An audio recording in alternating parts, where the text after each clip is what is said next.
وہ ہمیشہ کے لیے آپ کی عزت کو دوسروں کی نظروں میں ختم کر دیتا ہے.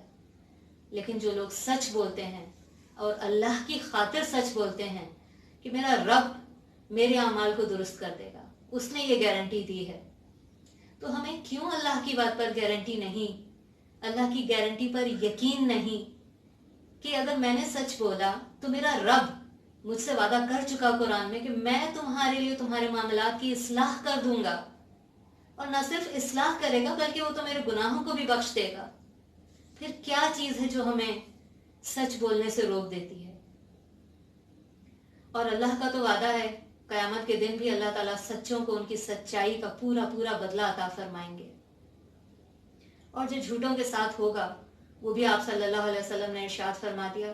آپ جب معراج پر گئے تو آپ کو دکھایا گیا کہ کچھ لوگ تھے کہ جن کے منہ جو ہے وہ چیرے جا رہے تھے. پہلے ایک طرف سے چیرا جاتا پورا کان تک، اور پھر دوسری طرف سے چیرا جاتا، اور وہ دوبارہ صحیح ہو جاتے اور پھر سے چیرا جاتا.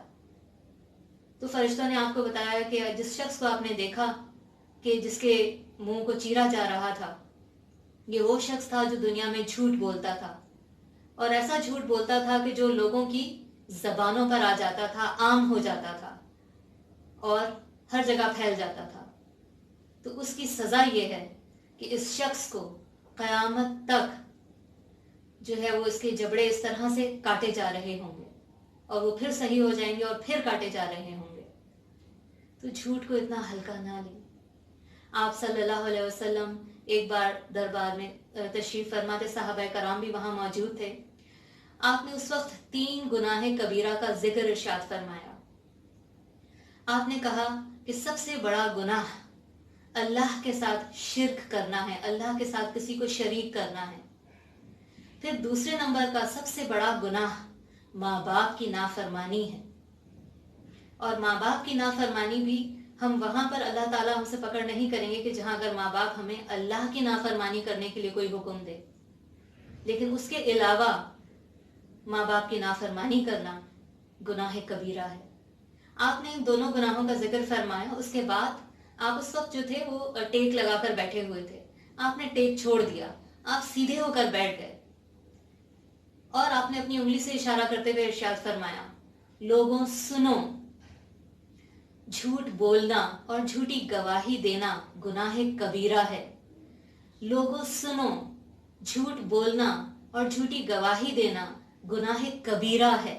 اور آپ مسلسل اس بات کو دہراتے گئے یہاں تک کہ صحابہ کرام دلوں میں یہ تمنا کرنے لگے کہ کاش نبی اکرم صلی اللہ علیہ وسلم اب خاموش ہو جائیں. سوچیں، آپ نے شرک گناہ کبیرہ ارشاد فرمایا، ماں باپ کی نافرمانی گناہ کبیرہ ارشاد فرمایا، لیکن اس وقت آپ کی وہ کیفیت نہیں تھی کہ جب آپ جھوٹ اور جھوٹی گواہی کے بارے میں بولنے لگے تو آپ نے ٹیک چھوڑ دیا، آپ سیدھے ہو گئے اور مسلسل اس بات کو دہراتے رہے. ہماری نظروں میں جھوٹ ایک بہت ہی معمولی سی چیز ہے، چھوٹی چھوٹی بات پہ جھوٹ بول دیتے ہیں ہم. ایک اور چھوٹی سی مثال دوں گی. ایک صحابیہ اپنے بچے کو بلانے کے لیے انہوں نے اپنے ہاتھ اس طرح کر کے دکھایا کہ وہ بچہ ان کے پاس آیا اور میں تمہیں کوئی چیز دوں. آپ صلی اللہ علیہ وسلم نے ارشاد فرمایا کہ تمہارے ہاتھ میں کیا تھا؟ تو انہوں نے کہا یا رسول اللہ کھجور تھی جو میں اسے دینا چاہ رہی تھی، اس لیے بلا رہی تھی میں. تو آپ نے فرمایا کہ اگر اس وقت تمہارے ہاتھ میں کچھ نہیں ہوتا تو تمہارا یہ عمل جھوٹ لکھا جاتا، اور جھوٹ گناہ کبیرہ ہے. آپ سوچیں، اتنی چھوٹی سی معمولی سی بات پر بھی نبی اکرم صلی اللہ علیہ وسلم نے فوراً انہیں ٹوکا کہ اس کو کسی طرح سے بھی معمولی مت سمجھو.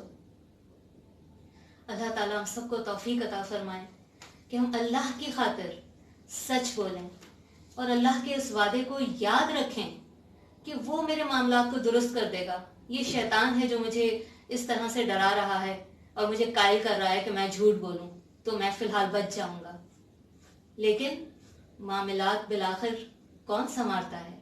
اللہ. اللہ کا وعدہ ہے تم صاف سچی سیدھی بات کرو، میں تمہارے لیے تمہارے اعمال کو درست کر دوں گا. اور کیا چاہیے ہمیں؟ اعمال کی درستی ہی چاہیے نا. ہم جھوٹ کیوں بول رہے ہوتے ہیں؟ اسی لیے نا کہ میرا کام بن جائے، میرے معاملات سدھر جائیں، میرے حالات بہتر ہو جائیں. تو یہ گارنٹی تو اللہ دے رہے ہیں، اور یہ گارنٹی سچ بولنے پر ہے، جھوٹ پر نہیں. وآخر دعوانا ان الحمد للہ رب العالمین.